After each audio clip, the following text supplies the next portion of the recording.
I thought that was going to be me. I thought it wouldn't be very hard, and in fact, I thought it was going to be easy. That was definitely not the case.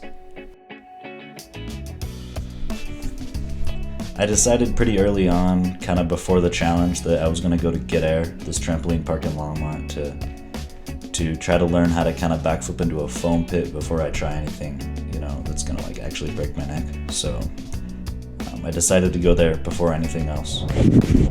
All right, everybody, this is day one. Never done a backflip before. Let's see what happens, I guess.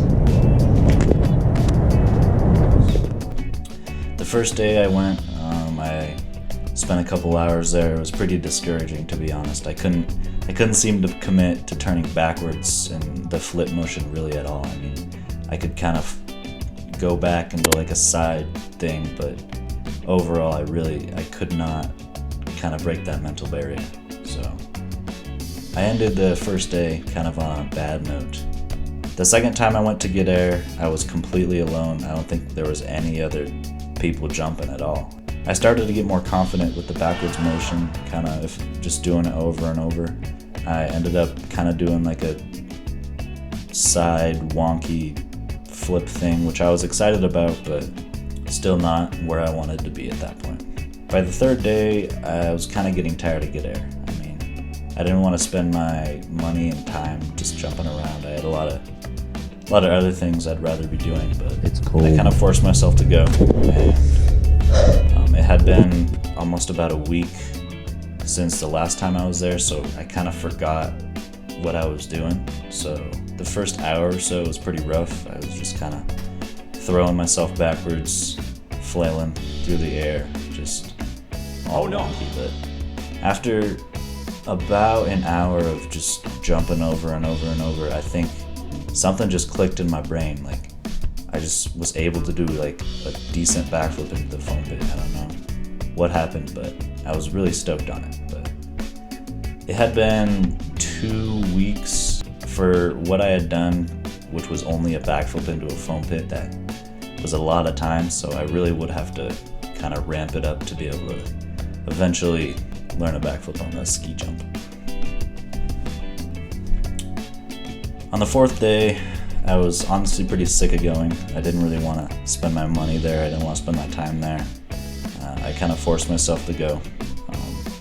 I was doing fairly consistent backflips facing backwards into the foam pit, but I think that only kind of translates to skiing because you're going forward when you ski and then you backflip. So then I decided I got a gainer, which is like running into a flip and then jumping and then going backwards, which turned out to be a lot harder than it sounds.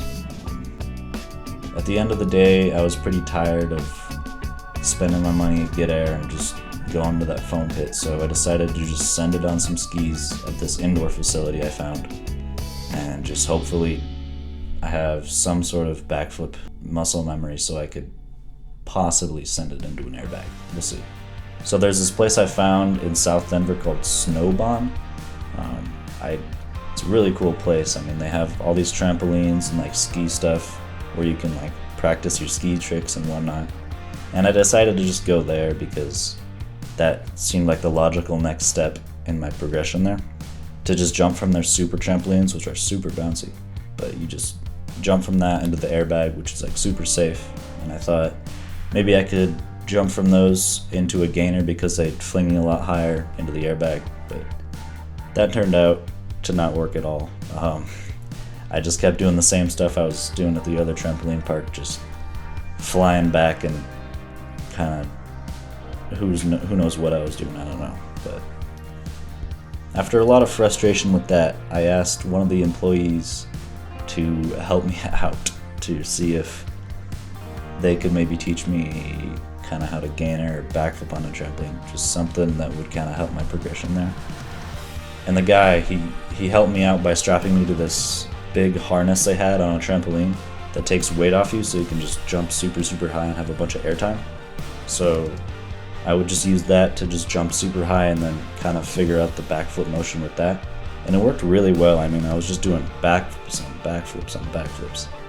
And I mean, it was awesome. I felt really dope doing it, but I mean, the second we unstrapped from the thing, all my confidence just left, and I just could not seem to do a backflip. So, I mean, after a lot of frustration with that, I just decided to send it on the ski jump.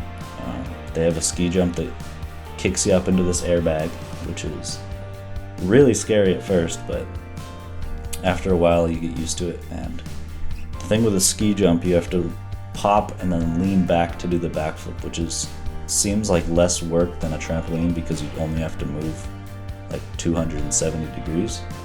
So I decided to just send it into the airbag and kind of see what would happen there. After hitting the jump a couple times, it was a harsh realization for sure. I mean, just all the air that you have, all like the discomfort of the lip, it threw me off, and it really made me realize that I definitely do not have the skill to throw a backflip on skis just yet. Like, it's gonna take a lot more trampoline training, but definitely a lot more ski training. If I were to do this again, I would definitely revise my process and try to use skiing a lot more in the beginning to kind of get the backwards motion on skis a lot more comfortable. Because trampolines, while they're useful, they're not, the secret to learning a backflip on skis. So I was driving home though, just kind of sad about not really achieving what I needed to achieve that day, and how I probably couldn't do the ski backflip what I sought out for in the time that I had. But on the drive home, I realized something. I would have never tried any of this if it wasn't for a school project. I would have never gone to the places that I went to. I would have never met the people that I met. I would have never had any of the experiences that I had. It's not about backflipping on skis to look dope. It's not about achieving some arbitrary goal. It's about the process of learning a backflip. It's about falling over and over and over again. It's about living every day like it's your last. I know it's cliche, but it's cliche for a reason. It's powerful advice.